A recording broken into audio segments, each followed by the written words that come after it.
In the heart of London, surrounded by the historic grandeur of Buckingham Palace, stood a royal guard, tall and straight, his uniform crisp and shining under the morning sun. Every day, he took his post with dedication, knowing that millions of eyes, from visitors and tourists around the world, would be on him.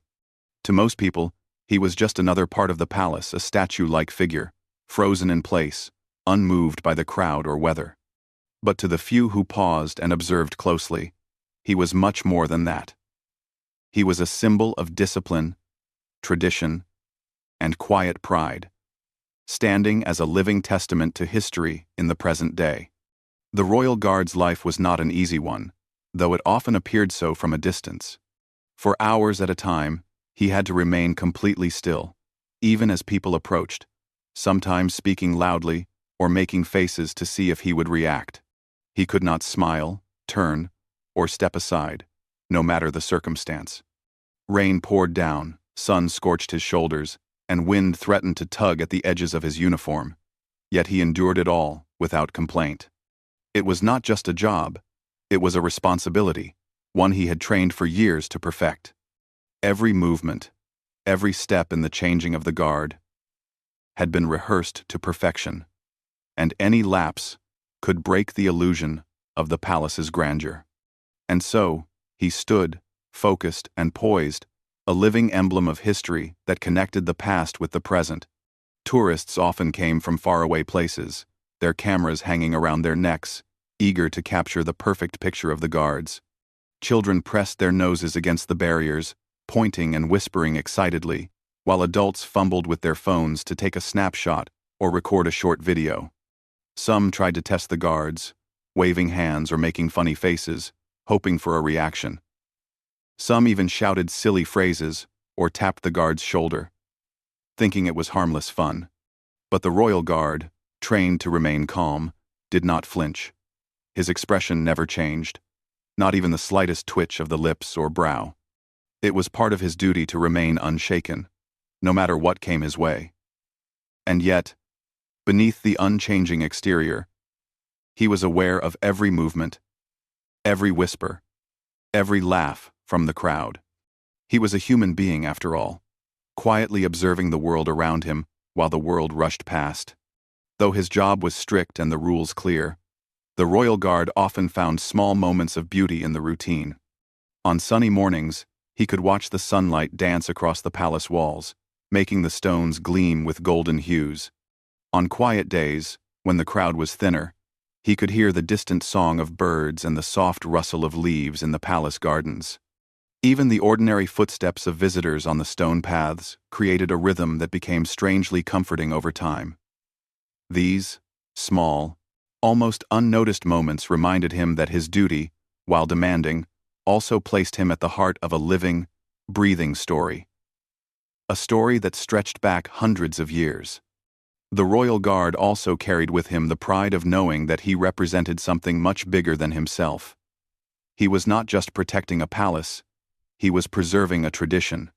Visitors often did not realize that behind the impressive uniforms and disciplined posture were countless hours of training, sacrifice, and personal commitment.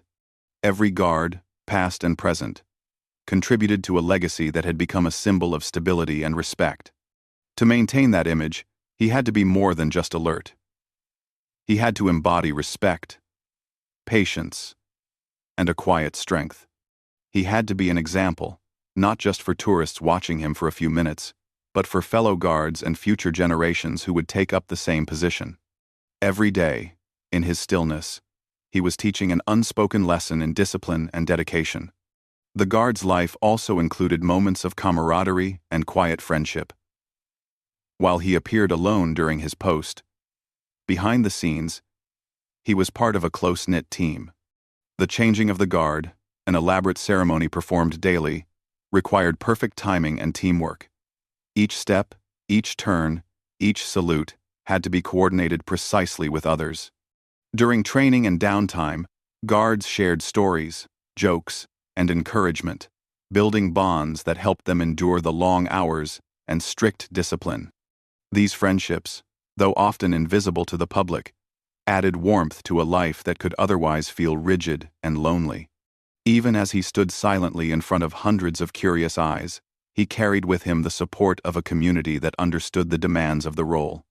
Over time, the guard learned to notice patterns in the crowd.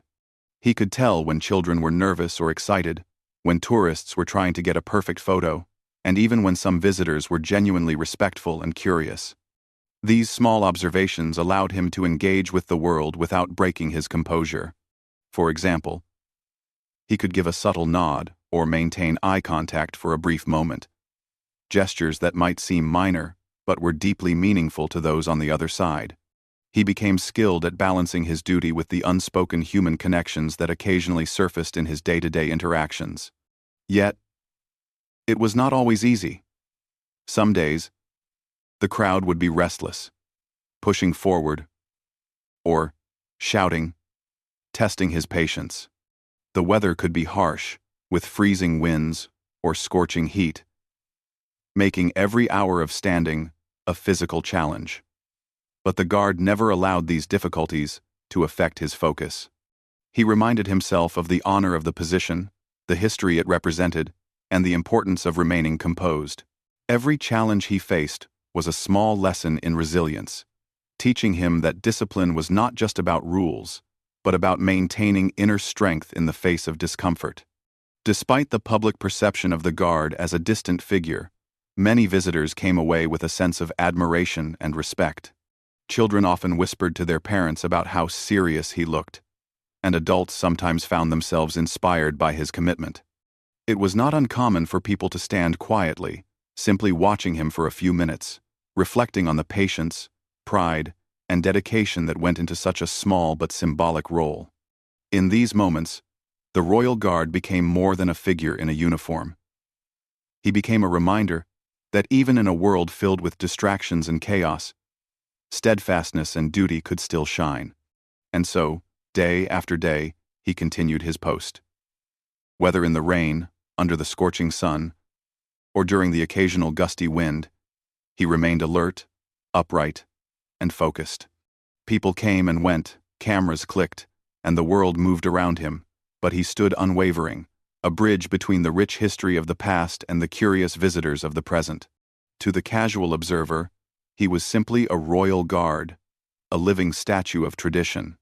But to those who paid attention, he was a storyteller in silence, a guardian not only of the palace, but of an enduring legacy, quietly connecting history, discipline, and humanity in every watchful moment. On one particular day, the palace courtyard was busier than usual.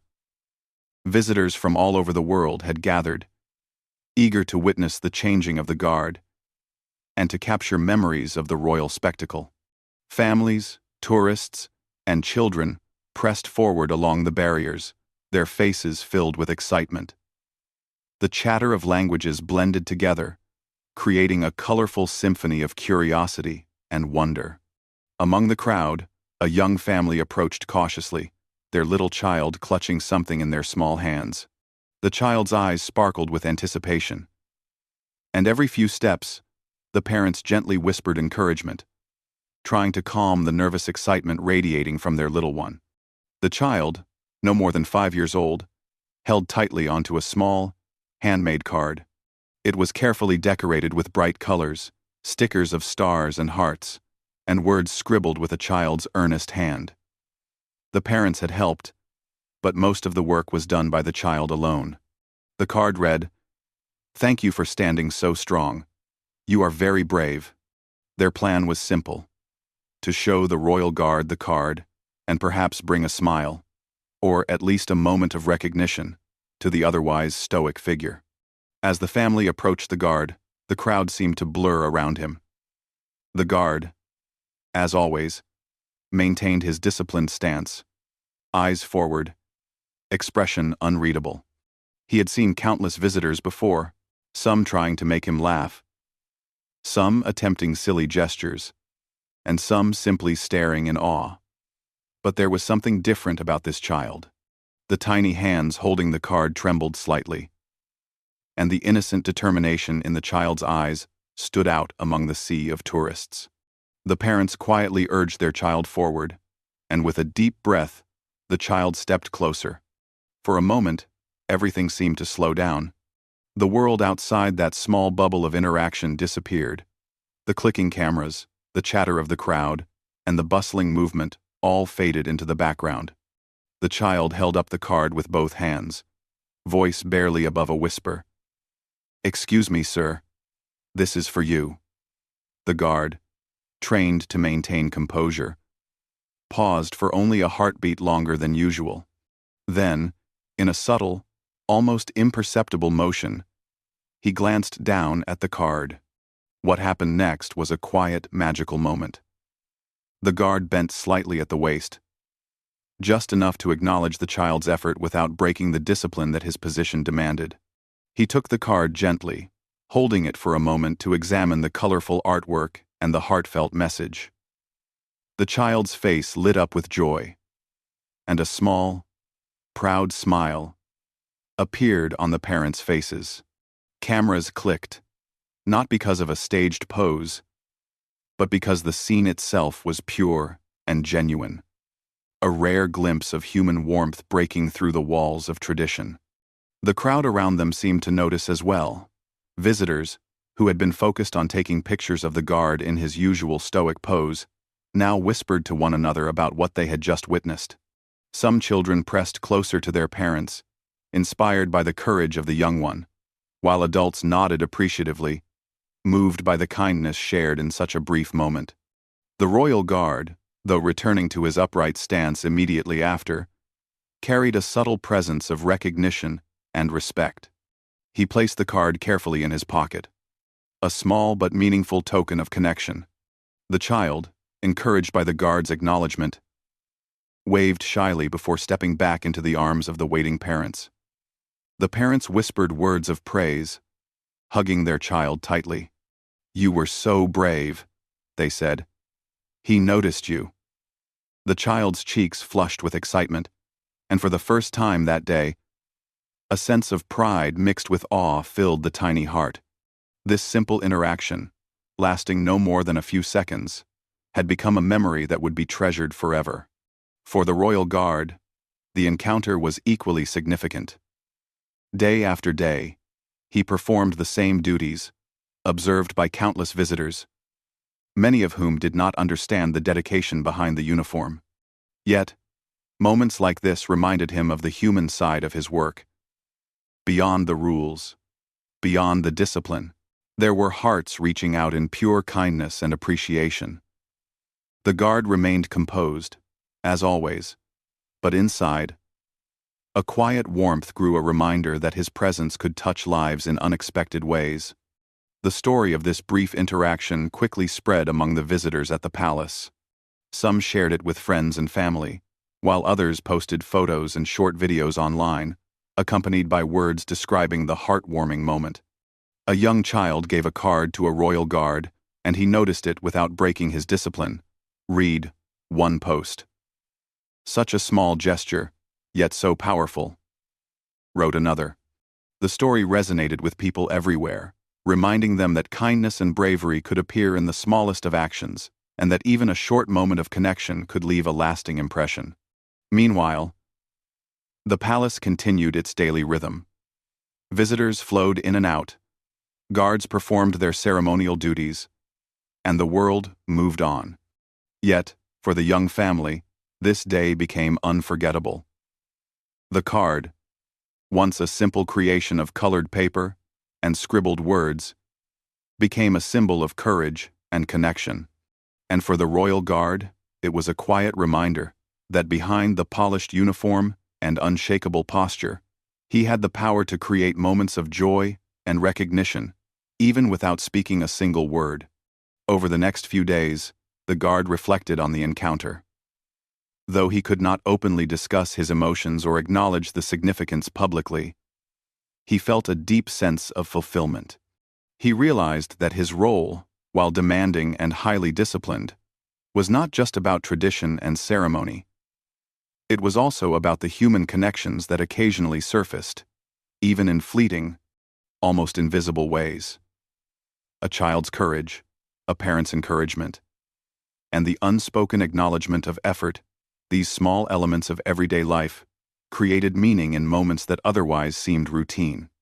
It was also a reminder of the lessons he carried from his training.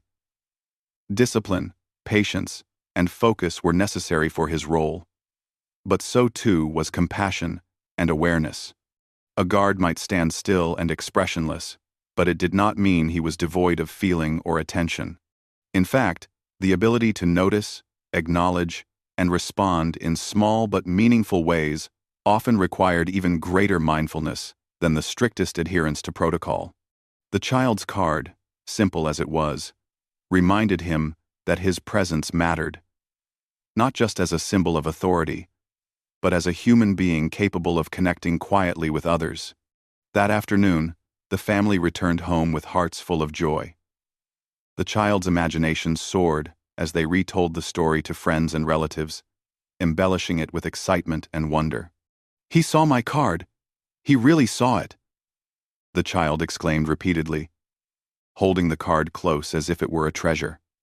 The parents smiled, grateful for a moment of pure innocence and shared human connection. And somewhere in London, the royal guard continued his duty, his posture unchanged, yet carrying within him the quiet satisfaction of having made a difference, even for just one child, even for one moment. Visitors continued to come to the palace every day, some unaware of the small but profound interactions that occurred. Yet, the story of the child and the guard lingered in people's minds, reminding them that behind the grandeur, behind the ceremony, and behind the disciplined silence, there existed moments of humanity, courage, and connection. It was a reminder that even in roles bound by rules and tradition, kindness could shine through in ways that were unforgettable. In the weeks that followed, more children approached the guards with drawings, letters, or small tokens of appreciation. Each guard, trained to maintain composure, received them quietly, sometimes offering a subtle nod or a glance of recognition. Though the encounters were brief, they created ripples of joy and wonder that extended far beyond the palace gates. Visitors shared their experiences with friends, stories spread online, and the royal guards became symbols not only of discipline, but of quiet compassion. The young family, in particular, carried the memory with them for years. Every time they looked back on their visit to Buckingham Palace, it was not just the grandeur of the palace or the ceremonial precision that they remembered, it was the moment of connection, the acknowledgement of a small act of bravery, and the warmth that came from a guard's quiet attention. And for the royal guard, though he never sought recognition or applause, these moments made every hour of standing still, every challenge faced in discipline, deeply worthwhile. He encouraged to act with courage. It reminded him that his role was more than ceremonial. It was an opportunity to participate in moments of growth, learning, and human connection. Standing still, maintaining discipline, and performing the ceremonial duties were all part of the job, but the quiet moments of acknowledgement brought a deeper sense of fulfillment that could not be measured by hours or routines alone. As the years passed, the memory of that first child and the handmade card became part of the guard's personal story. He carried it with him silently, a private reminder of the power of human connection. Each new visitor brought the possibility of similar moments, a shy child, a thoughtful gesture, or a quiet expression of gratitude. The guard realized that these interactions, though brief and sometimes fleeting, were what gave meaning to his discipline and commitment. His work was not just about tradition or ceremony. It was about the lives he touched, the lessons he helped impart, and the connections he silently fostered. Visitors continued to be inspired by the story of the royal guard and the child. They shared it online, in books, and in classrooms, using it as an example of courage, kindness, and the importance of human connection. Children learned that small actions, even as simple as giving a handmade card, could make a significant difference. Adults were reminded that attention, acknowledgement, and respect could be powerful gestures, even when performed silently.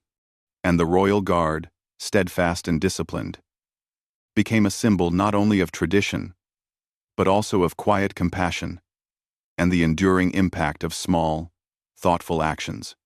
The palace itself, with its grand halls and historic walls, seemed to reflect these stories in its daily rhythm. Ceremonies continued with precision. Tourists arrived with cameras and curiosity, and the guards performed their duties with unwavering dedication. Yet, within this world of tradition and routine, the stories of courage and connection quietly unfolded. Each interaction, no matter how small, became part of a larger tapestry, a narrative that connected the people of today with the history and heritage of the palace. And in these moments, the royal guard, standing tall and vigilant, became not just a figure of discipline, but a living reminder that even in the midst of formality, humanity could shine. In time, the child grew older, and the parents often reflected on that special day with a sense of gratitude and wonder. They shared the story with others, emphasizing how courage, kindness, and thoughtfulness could create meaningful connections. And for the royal guard, the story remained a quiet but constant part of his life. Though he rarely spoke of it, he cherished the reminder that his role allowed him to touch lives in ways that were not always visible, yet profoundly impactful. The memory of that small card, the courage of a child, and the acknowledgement of effort became a guiding principle, a reminder that discipline and tradition, when paired with compassion and awareness, could create moments of beauty and joy that lasted far longer than the passing hours of any single day. Even as new generations of visitors arrived, the story continued to inspire. Children came with drawings, notes, and tokens. Parents encouraged bravery and creativity, and the royal guards, trained in discipline, responded in ways that preserved both protocol and humanity. It became part of the living history of Buckingham Palace, a narrative of kindness, courage, and connection that bridged the gap between tradition and the hearts of those who visited. And through it all, the royal guard remained steadfast, aware, and quietly proud of the moments he helped create, knowing that in his stillness, he had made a difference in the lives of those who approached with courage and sincerity.